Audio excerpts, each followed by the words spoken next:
And I think in a previous video I misspoke because I said that the final four games had begun, but actually I found hiding away in the replays folder. This was actually the last game of we're going to cast from the tournament, and after this it's the top four, which you can find in the description. Cast by F8_GG on Twitch as well. Shout out to them. Thank you for hosting the tournament. Yeah, thanks very much. We've certainly enjoyed casting the games that have resulted from it. So here, Jay's deck is really interesting. They're playing multiple Zenruis in Magmar against Abyssian. I mean, they didn't know for sure they were going to play against Abyssian first in the format, but I wonder why Jay has Zenruis. Yeah, I think it would have been an okay time to use one there if you just flash it out and sort of have 3 minions to their 0. Yep, that makes good sense. This Vindicator, Jay is playing it in range of 2-drop Night Sorrow. Maybe they're not super worried about that. Kronos close to having it. I guess they didn't have the 2-drop.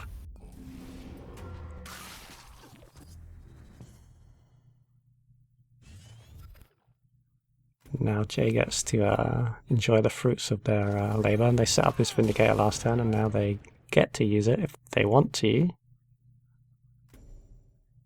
Yeah, they could Blood Tier and run the body in to start working on these charges, or they could save the mana tile to threaten ramp to Mythron next turn.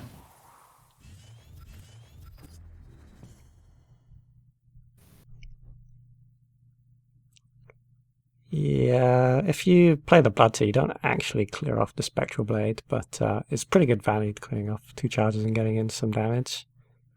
Yeah, and the rest of your turn was awkward as well, right? It was, playing a healing Mystic. So that's probably why Jay didn't do it, right? Usually it's not great to work on the charges, but not fully clear the artifact. Yeah, Darkseed. Seeing this again, that's really cool. It's a lot of damage. All of a sudden, Jay is under a lot of pressure, and JadedKronos has done actually a really good job of mitigating a lot of Jay's options. I mean, he can't really Mythron here. I mean, that's terrible, just running into the face, and the rejuve does nothing, and you don't want to clear with your general because you're already so low. So, that was some nice play by Jared. Making sure that your opponent's cards do nothing.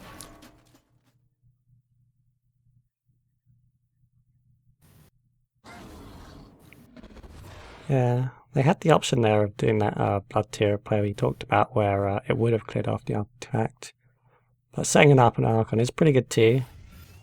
Interesting, they didn't rush it. They've opted to play it in a much more defensible position where it's actually protecting Jay rather than sort of being out in the open.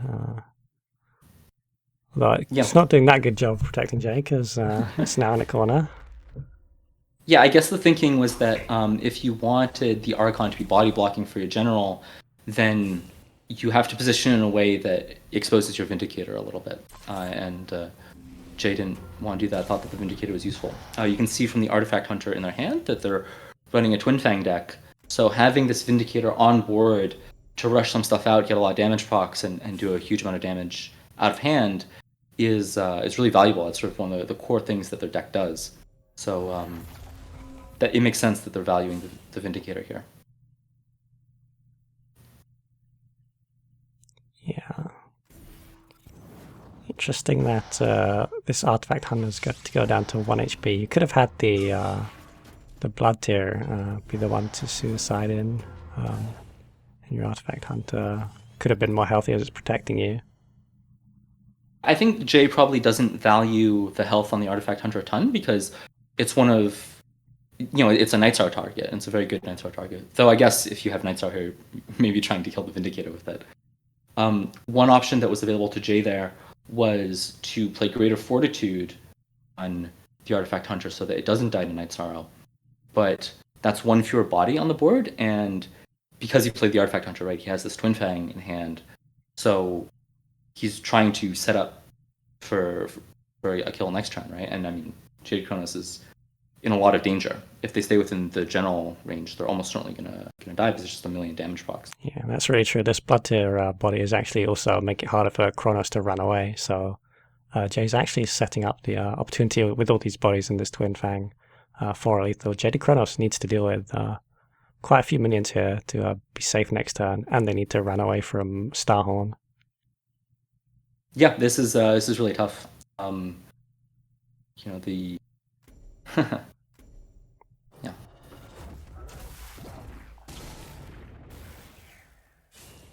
Jay was definitely under a lot of pressure. Really low HP. Seems like the kind of deck that might not have 3 Mystic, 3 Rejuve. So they're in some danger, but they sort of made it through, and now they're going to win. Yeah, that was Kronos' gambit. They were giving up the board every turn and getting very close to pushing face damage, but they didn't quite make it over the line there.